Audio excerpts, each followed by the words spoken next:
Hello, I'm Jeremy Rivera, your Unscripted podcast host. I'm here with Mark Pearson of Agent Buyable AI. Why don't you give us an introduction to yourself? I'm guessing that the AI aspect of things is a little bit new. So let's do the Yep, introduction through the lens of where you came from and your sure. expertise and why people should trust you as you bring this AI offering to market. Yeah, thanks for that, Jeremy. Very good. Well, it was about 5 years ago when I had some significant life changes going on for me. And it was a combination of COVID, death of parents, moving, divorce, and everything. It was like bam, bam, bam, hitting me. So I said to myself, what can I do to work remotely? Right. It was all like, what can we do? But also while making a big impact on people's lives. And so that's when I found Tony Robbins in regards to actually going through his life coaching courses. So I had heard of him before. I'd even walked on fire with him before in the past.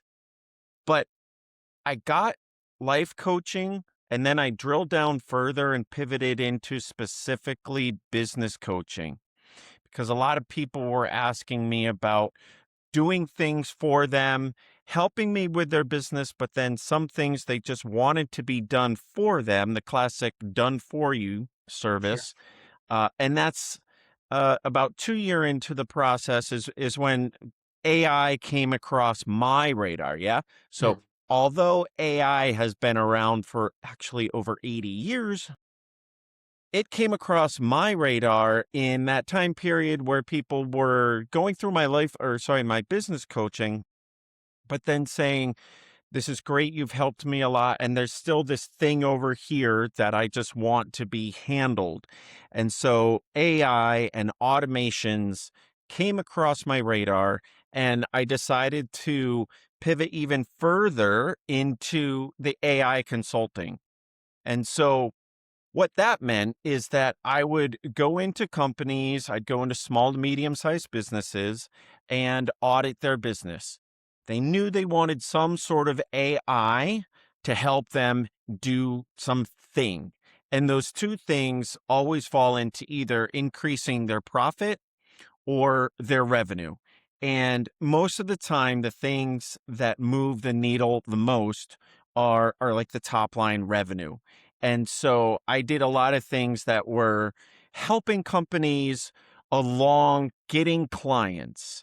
And so, for instance, I implemented voice AI receptionists, for a local lawyer and so forth, right? And so those were very much in my wheelhouse to be able to employ that AI agent receptionist where they're always answering the phone, they're 24/7, they're taking in the customers for in that case, it's the lawyer and getting more clients because he doesn't need to personally field each of those phone calls or hire an actual individual to do those for him. And then I also, through the audits, would do things in the back office a little bit more along the lines of profits. So there's a car dealership up the highway in Carlsbad, California. They actually have 7 car dealerships, and in their back office, so in their operations, I helped implement AI in their accounting department. And so really streamlining things for their accounting team so that they're less in the weeds and the minutia every day of just in that sort of time suck of things. And they're being able to be more productive elsewhere. And so my business, having pivoted into the AI consulting, had really allowed me to help businesses determine what lever or levers could be pulled with AI to give them the desired outcome of, X, Y, or Z. And so the audit uncovered what would be most beneficial and also uncovers what takes the most time, what might cost the most. Sometimes it's just a complete off the shelf solution, like whatever, $49 a month or something that can do that thing for them, all the while to make sure that they're not getting sucked into the shiny object syndrome or the idea of like, oh, I just want the AI to do this for me. And then they go down the wormhole and it's like not productive. It's not, really moving that needle for them in either, again, the revenue or the profits of things. So there I was, Jeremy. Gosh, probably now close to 2 months ago. And, late at night, there I am, YouTube University. And I was, watching Tom Bilyeu and his first kind of, I don't know, sharing with the world about agentic commerce. And I had no idea what that was. And it's basically where AI agents are able to complete transactions agent to agent. And so it's because Stripe, the payment platform, and OpenAI formed a partnership in last September, October, that large enterprise level retailers are able to sell agentically through agentic commerce. And I had the aha moment of where what PricewaterhouseCoopers was doing and is still doing. They're a huge consulting firm, international clients, international company themselves, and where they're consulting on a very large enterprise level. I had the aha and I said, with my personalized business coaching for small to medium sized businesses, I can adapt what they're doing for enterprise and helping with agentic commerce. And I can do it for, again, the SMBs, right? And Mhm. so I took the idea of agentic commerce as one offer. But before that, so that's like the getting paid by AI agents. And then before that is getting found, right? And so it's AEO, it's AI SEO. And so SEO has graduated into the agentic world as well. And that is the AEO, that is LLM visibility. And so my business coaching pivoted into AI consulting, and although I'm still able to serve like in the wide general source through audits, I've really laser focused my business offering to small to medium sized businesses to A, help them get found, and B, help them get paid by AI agents. What are some of the surprising niches where you're finding, things that bees that can connect to that bee?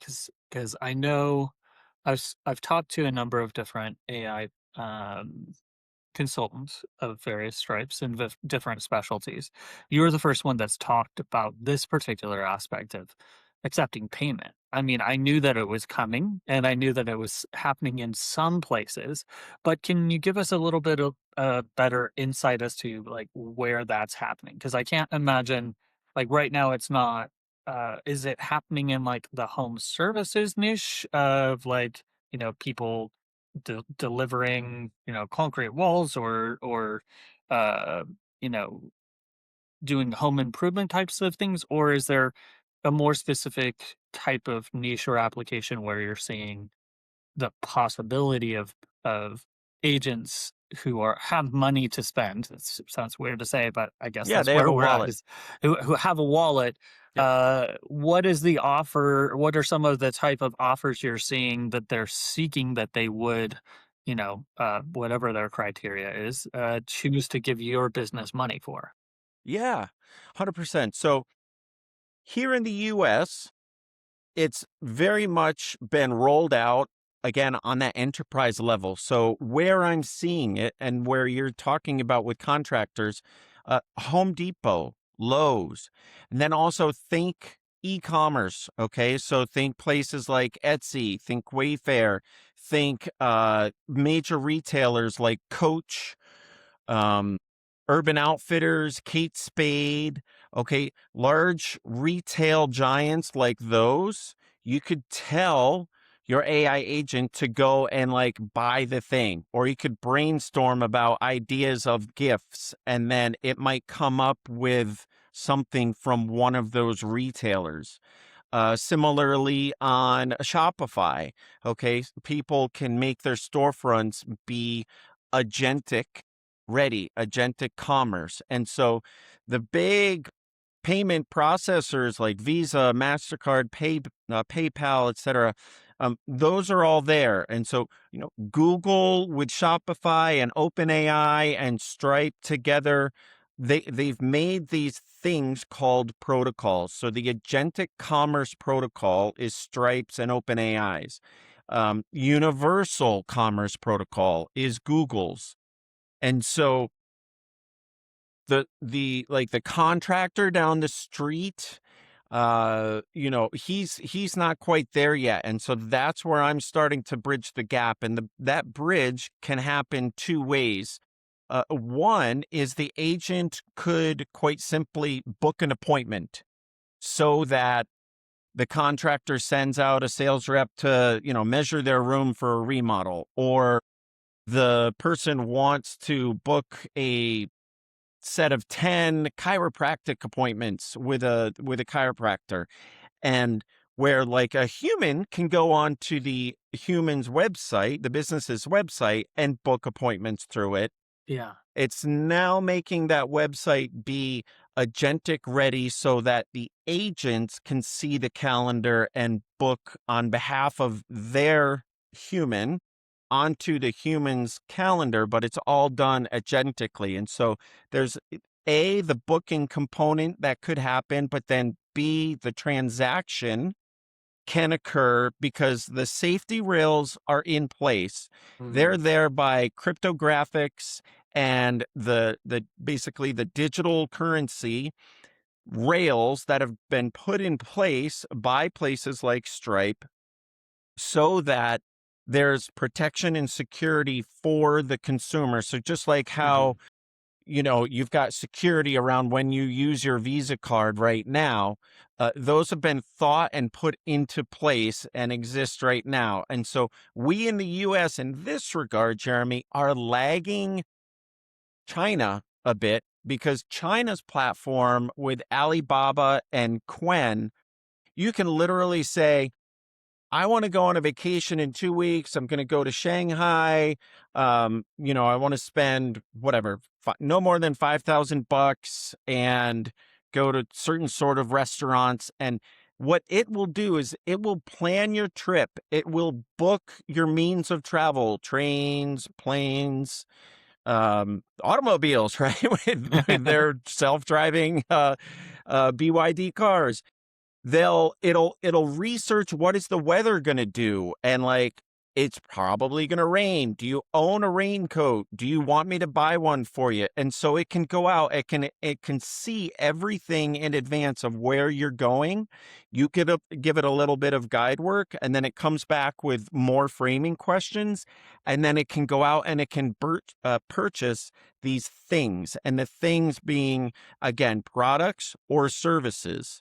And so where back in the US, there's companies that are on Shopify that aren't e-commerce. You can actually, for that same chiropractor that I was talking about, they can productize their service. They take that 10 pack of back cracks and neck tweaks, etc., that they want to sell, and they put that up onto Shopify so that it can be purchased by people going to Shopify or agents, right? Someone says, I'm looking for a chiropractor in San Diego, and then their pricing and their catalog, their 10 pack is Yeah. sitting there and can get purchased because of that.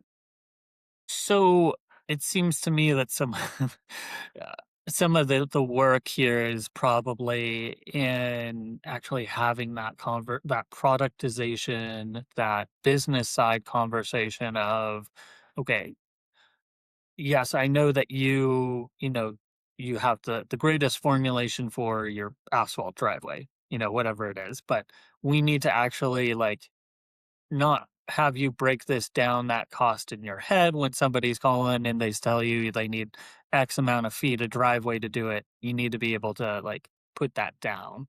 That kind of pricing slash product development slash biz devs, that part of business planning, I guess.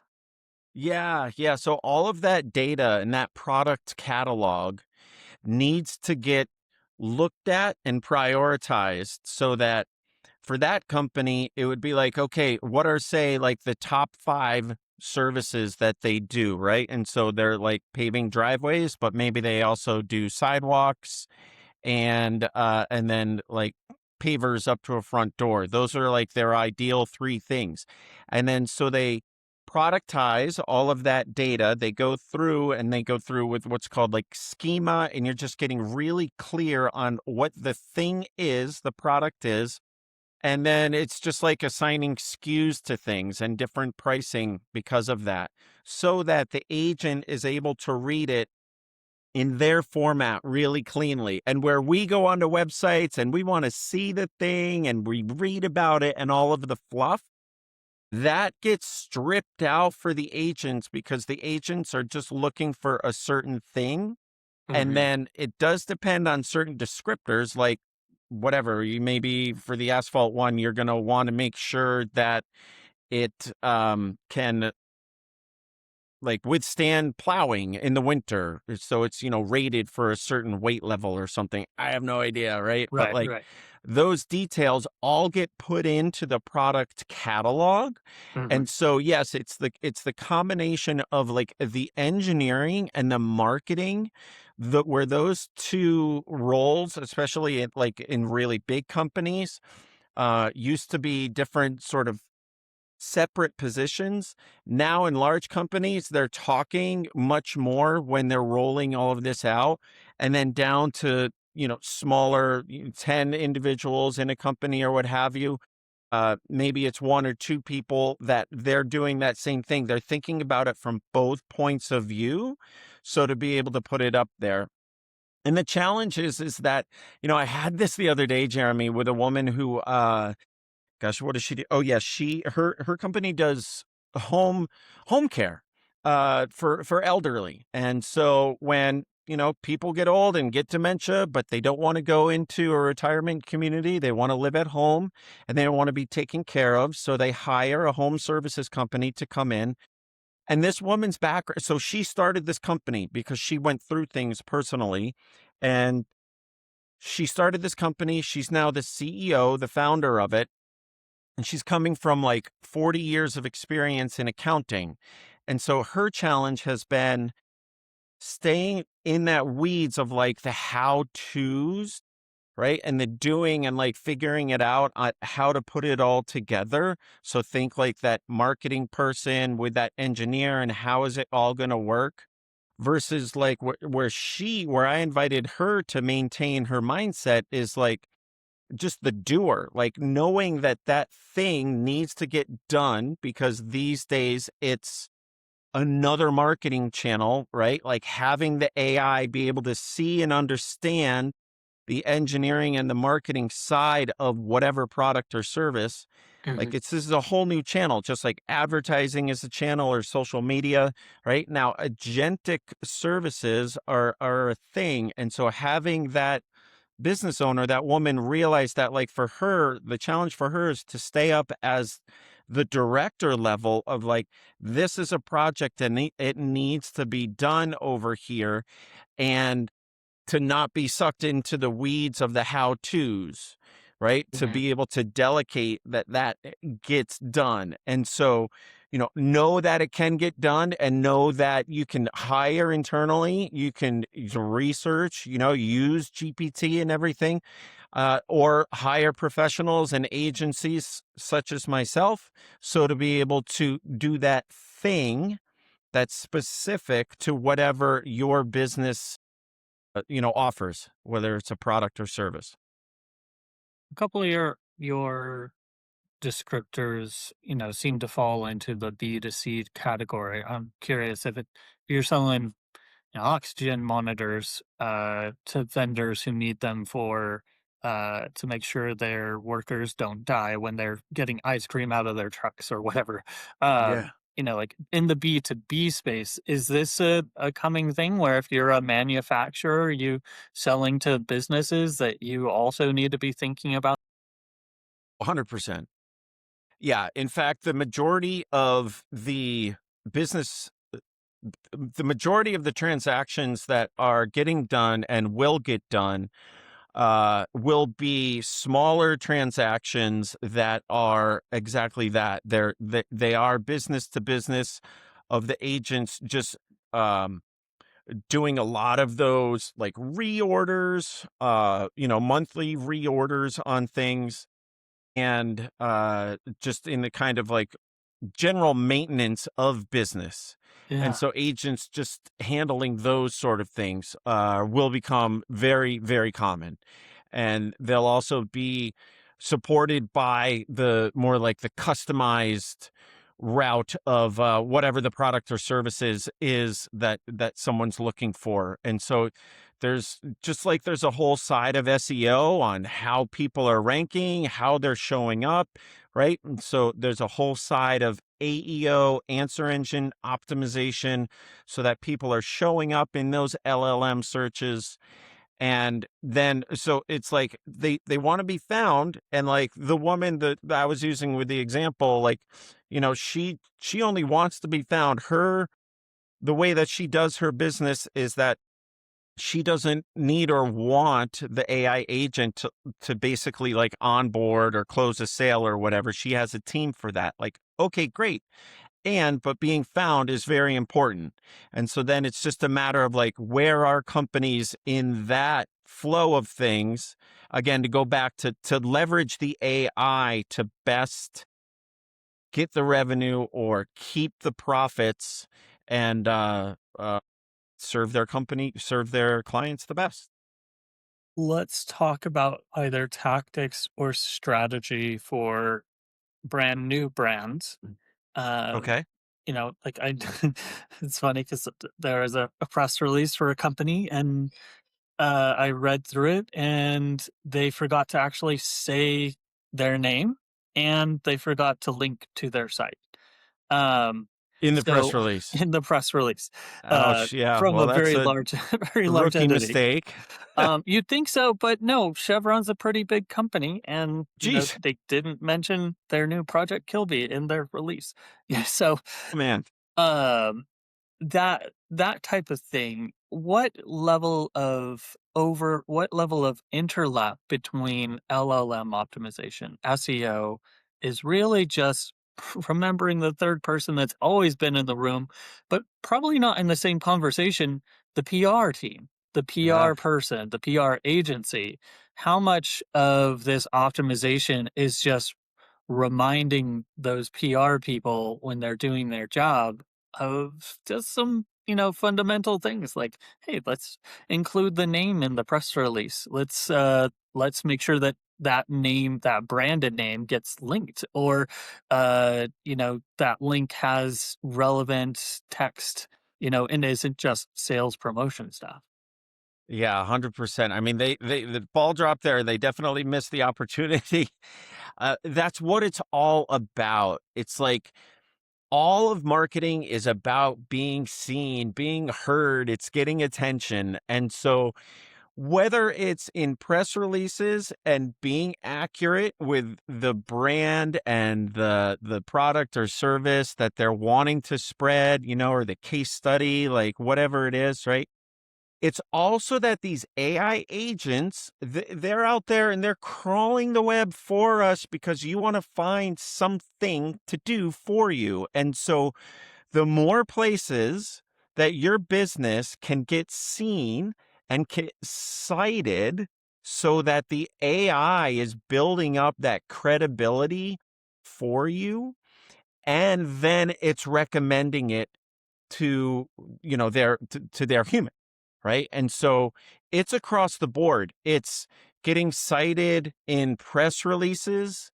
Blogging is especially more valuable these days because of just again, the AI going out and looking for that credibility. Like, the consistency of blogging and the recent citations, just recency in general, is really, really good for AI to Mm, build up that trust factor so that mhm, it's basically presenting a good case to its human for like, hey, look what I found over here, right? Um, it's being present in all of the socials or being deep in one. There's a school of thought of like, oh, you got to be on every social. And it's like, well, you don't necessarily. And in fact, that might dilute your message as opposed to being really good at one and mhm. having good interactions with people and Yeah, going deep and having someone just see you clearly there. So a little bit of a tangent, but you want to be present on socials so that the yeah. AI is seeing you,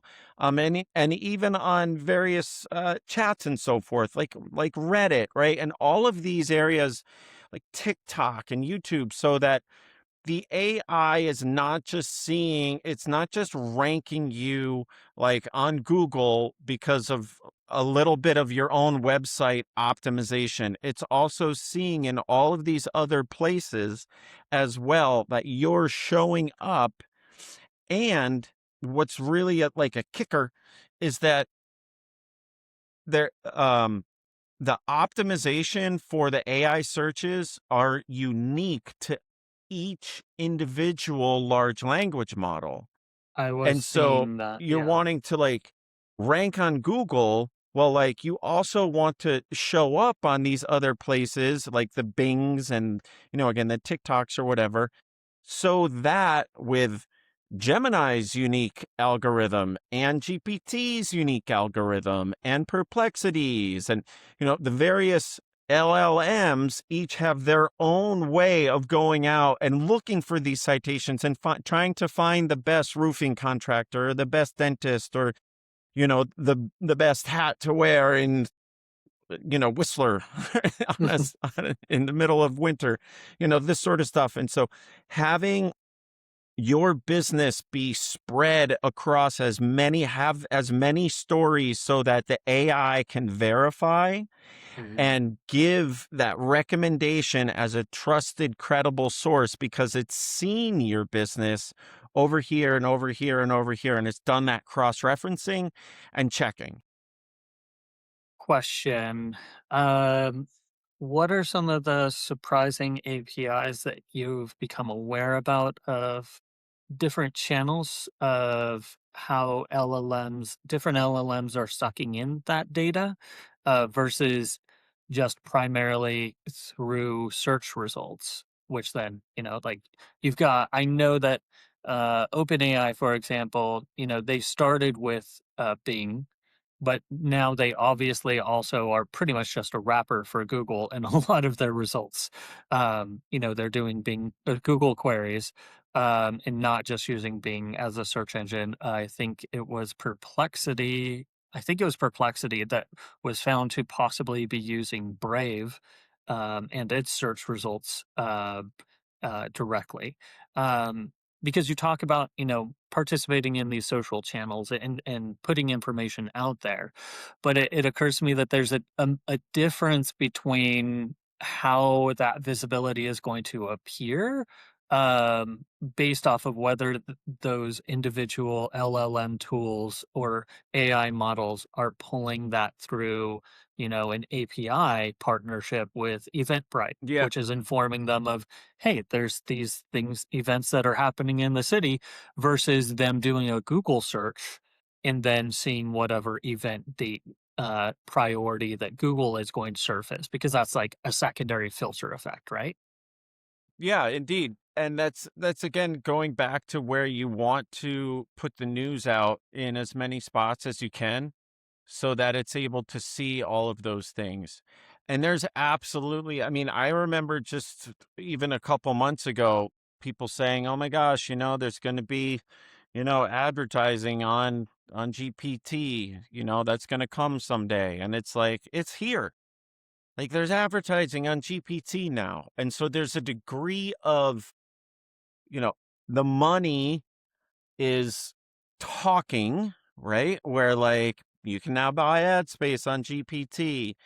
And so it's just very important that you're getting your message out across as many unique areas as possible so that it's cross-referencing, and it's like it's either making your moat, if you want to say it that way, or it's like engraving the channel to your business, right? So that it's like collecting a little bit from this stream and then from this stream, but it's all coming down to kind of where your business is.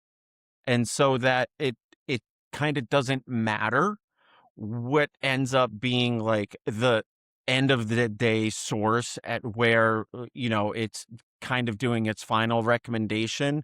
The point being that if you're getting your message out there accurately about what you do in these all these different channels, then like you're going to be seen, you're going to be referenced. It's the idea of being, relevant and recent in things so that you can be trusted. And then knowing that, yeah, unfortunately, like it's full on going back into like advertising dollars, and then like behind the scenes with like the deep APIs and like who's going to get recommended on what. I mean, that's going into like a whole area I don't know about, but I'm sure that there's, big money, big plays that are going in of like, large corporations or something going into these big LLM, frontier model companies and saying like, we basically want to buy market share, right? And like Mhm. be the recommended thing or what have you. Um, Way above my pay scale, like, but yeah, I think it's just, do your thing and like shout to the world about it, even if it's just like that testimonial. I mean, this is as simple, for the mom and pop shop down the street as like increasing their Google business profile. Like, boom, for those local searches, just like work on that, right? Just get more profile reviews. Or again, hire someone to do that for you so that you're not in the weeds on it. Get one of those things that's going to be on your counter that people can just scan easy.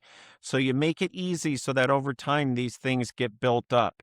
And so, like mom and pop, like real small local biz, just increase that. And that's that one thing of being that frequency. Oh, here's another review. It's recent, right? And then as you grow, you're going to have more and more channels of opportunity to share about things to try to get that market share. Jason Bernard of Calicube, who is a previous guest, and Grant Simmons, he started in SEO in 1998. No kidding. They defined it as, building your entity and Yeah. clarifying the signals that can be found online for your business to all be streamlined and to say exactly how you mean to define it. Because, Jason gave the example of, he produced a children's show. Okay. And, later on, he came to realize, well, children's show is actually kind of broad. So I need to go back and say that it was a children's cartoon because the SERP type that's actually served up in Google is different for a children's show versus a children's cartoon. And his cartoon that he had published wasn't showing up for queries for. It was like a blue dog cartoon or something like that. I forget the exact cartoon, but that was the example. And so he had to go back and revisit. Okay, how does Google know about the entity of that show? Oh, well, it's mostly like it's listed on IMDb, Wikipedia, and one other major site, like the original publisher site. So he asked the publisher to update it. He went to Wikipedia and asked for an edit, and then getting that changed over on IMDb. That's just a database, and he claimed the profile and was able to update it. So that's kind of similar to a lot of the entity work that I've done as a SEO consultant, working with a brand where Google didn't recognize that, hey, save fry oil, yeah, that's something you want to do as a verb. And that was the totality of the SERP, is an AI overview. But hey, now there's a brand, there's a product that's called Save Fry Oil. It reduces your oil usage in your commercial kitchen. Yeah. Well, Google didn't understand that was a product. And so largely because the company, it didn't even have an about page. on the site. And so, like, how is Google supposed to know if you're not telling Google about your company? You know, Right. and so that expands out now. Yeah. It's kind of, I think it's refreshing. There was a moment I can recall, 2007, 2009 era where Google wasn't the only beast. You know, you could legitimately optimize for Yahoo and legitimately optimize for Microsoft. It wasn't called Bing yet. And there was Alta Vista, there was Hotbot. There was a time in SEO and marketing early on there was a more diverse market of these search engine results. And it led to better best practices that would apply to multiple slightly different models. And so you would find, you know, the main theme that ran across them, and then you could dig into specifically on Google or whatever. But I part of me is actually grateful for the breaking of the back of the Google total monopoly on search. Yeah. Yeah, me too. 100%. And I know that they're coming back around with things. I know that they've got like so many different products, and it's so distracting. I feel like sometimes. Um, yeah, I mean, but data and big data, the fact that they've been in it for such a long time, like they're a powerhouse, absolutely to be reckoned with. And I just feel as though it's always important to, yeah, like you said with them, like share your entity's story, right? And just like wherever it's going to be carried, then great. And be consistent, build up those testimonials, get those recommendations, share a story of how your product or service transformed someone's business or someone's life. And it could be, again, B2C, B2B, either way it's all about, being seen and being heard, and um yeah, it's Matt just a really exciting time to be in. My friend Matt Brooks defines it as training your worst customer support representative. You know, if you just let these LLMs be the concierge for you without giving them any clue about what it is that you do, they're going to give wonky and incomplete answers. But if you take the time to define, you know, in a way that these tools can read it, hey, this is what we do. This is how we do it. This is how you can access it. And as you're pointing out now, this is how to buy it. And go ahead and buy it, Mr. Bot. Um, buy it Yeah. for, you know, I call it the human bot sandwich. You know, you've got your bot. Yeah, totally. Your clients got their bot now. And it's always been silly to me. You know, there's a lot of SEOs who are like, just write for humans. Well, yes and no, because you're writing for the human, but it's through a game of bot telephone, right? You Yeah, know, and at the end of the 100%. day, like, yes, the other human over here has to give the direction to clarify what the action is to their bot, which will talk to probably a third bot in the middle, which might be Google, it might be a different data source. But now, you know, as you're talking to Claude to help, you know, create content for your site, think about both of those aspects of it. Yes, right for the human, but also right for the bot in the language that the human is going to appreciate. So, Yeah, yeah. like there's an And aspect that's of that bot where they're people pleasers, you know, and so you have to translate. It's not that you want to write in ones and zeros. It's no, that of you course not. Yeah. also have to think about accessibility for these, you know, because a human can appreciate an image much more than a bot can. And you can literally give direction or whatever in your image, and you could make it entirely image based site. But that's going to be terrible for search engine results. It was terrible in the 2000s. I made one at my client's insistence. Oh, I hate all of that text. Turn it into images. I'm like, Google can't find it. Yeah. Sign here to sign off of my liability because you're going to disappear from Google. No, do it. I know what I'm doing. Well, I made a website made completely of images and got the call 2 days later. Oh, my website's gone. Like, okay, what do you mean? Well, I went to Google and I can't see it anymore. Like, I told you this was going to happen.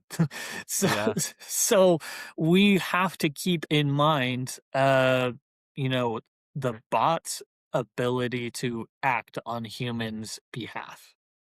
Entirely. Yeah. And an argument has been made that that's actually how the internet was even first formulated and thought about, was for the machine to machine engagements. And come full circle now, again, more up on the enterprise level, Jeremy, but there's companies that are redoing, let's say there's agencies that are redoing other companies' websites to have a website that is solely for the bots.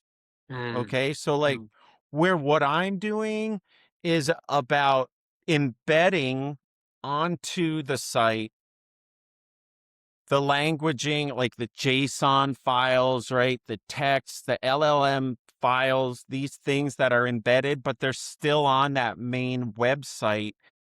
They're not seen by the human AI or the human eye, okay? But they're seen by the AI, and it's all sitting on that same URL, okay? So the code is there in both forms, both for the human and the agent. But there's companies out there that are now being hired. There's agencies that are being hired to build like a parallel website that's entirely designed just for the bots.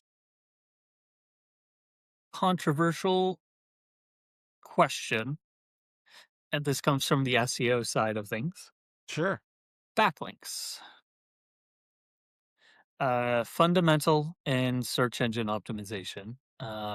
Google uses them as, it's the PageRank algorithm. It's what made Google different from Alta Vista.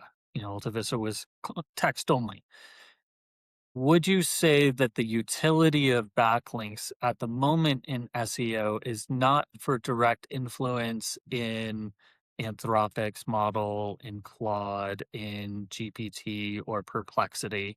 Because I don't think I've seen studies that show, hey, they use them like PageRank right now, but that Google's and Bing's algorithms both leverage backlinks as proxies for authority, and they influence your organic rankings for the content that shows up for those queries. So, because there's an aspect of that retrieval process, you've got your knowledge database of what it already knows. And if it doesn't know, it goes and searches it. So, your link building to improve your placement in that second hand spot versus it doesn't have any impact on that primacy of being in Perplexity's knowledge base. Yeah. No, definitely hyper relevant, even more so, I would say. It's the fact that AEO being built on SEO, you still have those foundational things that need to occur. And so I would say, yeah, go all in on the backlinks and having them be a part of methodology of build out so that the LLMs are seeing you. It's just AEO is an evolution of SEO, and as you do, it can be argued, Jeremy, that as you do really good SEO, you are doing AEO. Right. There's certainly some more unique things that are very specific so that the LLMs are seeing you as visible, right? But there's a whole host of things that an efficient company in their SEO practices Mhm. are enabling success for either their own company or if they're an agency, then the companies that they represent in showing up in the LLM searches. What's your hot take, your most controversial thought about people's use of LLM tools right now? About what? People's use of LLMs. How are they using AI right now? And what's your most controversial take in that vein? Oh, yeah. I mean, my thing is just the cognitive offloading that is, it creates a precipice for people to be on. And so It's enabling people to do one of two things. And I'm of the school of thought and practice the creative side of things. And then there's the other side where it's like the consumer side of things. Yeah. And so as people are relying on LLMs, and people, I think in Japan and so forth, they're marrying they're literally getting married to their bots. I think that their cognitive offloading and allowing so much ownership into the AI, either the AI that they're just talking to or an AI agent that they create and build up and has its own persona. Um, it's a real thing.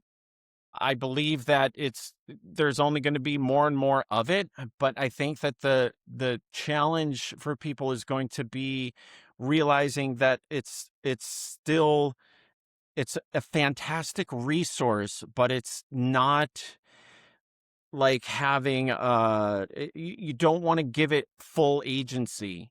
You don't want to just let it run your life. You don't want to be that consumer where you're getting like the big beer belly and it knows that you wanted a pizza and a Pepsi delivered, and so the AI sent this to you as you're watching your fifth rerun of your favorite movie, right? And instead you're using the AI to create, so that the agency within you is enabling the ability to go out and use the knowledge of the AI to do whatever. Because I'm a firm believer that we are not like meant to be just solely like accountants, or like we weren't made to be on this earth to be in an assembly line of, cars, right? Like that we're all um endowed by the creator, whatever you believe in, with so much more agency to be able to create in like just such a an empowering way that we're just coming to the tip of the iceberg now in our current state of things. And you can take a look back at Earth and like the technologies that have been on the planet in the past, from the pyramids, to all of the different just huge cultures and civilizations that we've recently been learning about and are kind of literally surfacing and this sort of stuff. And so that the AI that we're coming into contact with right now just affords us the availability of being incredible creators. And so that's where I just always recommend people to like use it a little bit at a time, as much as they're comfortable with, and then but just don't rely on it. Don't have it be that cognitive offloading of just like, well, this is right. Like it's not always right, right? And it's going to hallucinate, and do your own cross-referencing it so that when it's giving you a response, yeah, it's done all of these citations and this sort of stuff, but like, maybe that one source wasn't right. Think of it like reporters, right? You want to always check the sources of the reporting, sort of thing. And so it's a fantastic tool to be able to create. And the challenge is just not putting up your feet. It's easy to be like, oh, put on my feet. But it's like, instead, you've got that thing, you've got that knowledge, and then what do you go get to do with it? Yeah. I it's why I've created the product offering that I have, which is basically, white label podcast as an SEO service.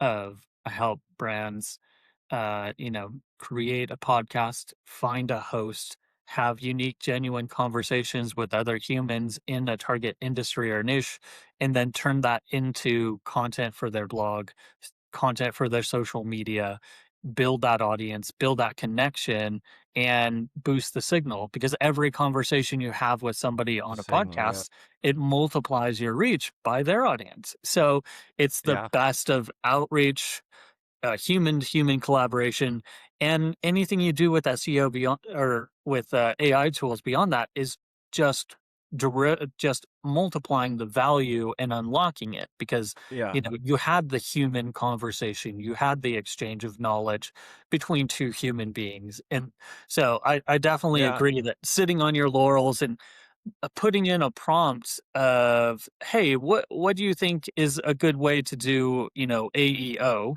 is a prompt that somebody could have put into Claude this morning.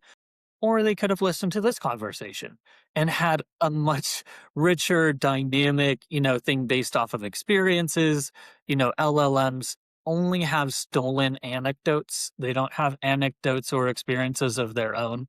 And they're actually very poor at usually at surfacing anecdotes. They have a hard time understanding the way that we present these stories as relevant to a point. And you'll notice that a lot of the processing of podcasts, they'll tend to skip over the stories that humans will listen to because we're cognitively wired to be Ah, well, storytellers that's and good insight story from your listeners. behalf. Yeah. Yeah, it's storytellers and story listeners, and so we don't need to explicitly be told, what the action item, is of, The Boy Who Cried Wolf. You can tell the story and it doesn't need to be summed up. An LLM lives off of that summary, but it's almost like it misses the point because the way that you structured that Boy Who Cried Wolf, why there's at least 15 blockbuster movies that you could basically say it's The Boy Who Cried Wolf, right? But it's a unique interpretation each time, and the interpretation itself is filtered through anecdote, experience, and personal perspective. 100%. And that's where we draw meaning from and we draw relevancy and we're able to transfer learning and do other things with that knowledge or that story and internalize it. Tell us where we can find you if there's a social media platform you're optimizing or engaging in heavily right now. If people want to have more of a conversation, or if they want to send their bot to your site and purchase your stuff, what are they looking for? Wonderful. Yeah. So to connect professionally, I'm on LinkedIn. It's just my name with my middle initial. So Mark with a K and then D for David and Pearson, Pearson. So Mark D. Pearson on LinkedIn. And yeah, and then Agent Buyable, Buyable, agentbuyable.ai to learn all about how to use AI so that you're getting found. And then if it's relevant to you, you can also have the AI purchase. So yeah, get found, get chosen, get paid by AI. Nice tagline. I appreciate you stopping by. Yes, sir. Thank you very much for having me, Jeremy. I really appreciate this.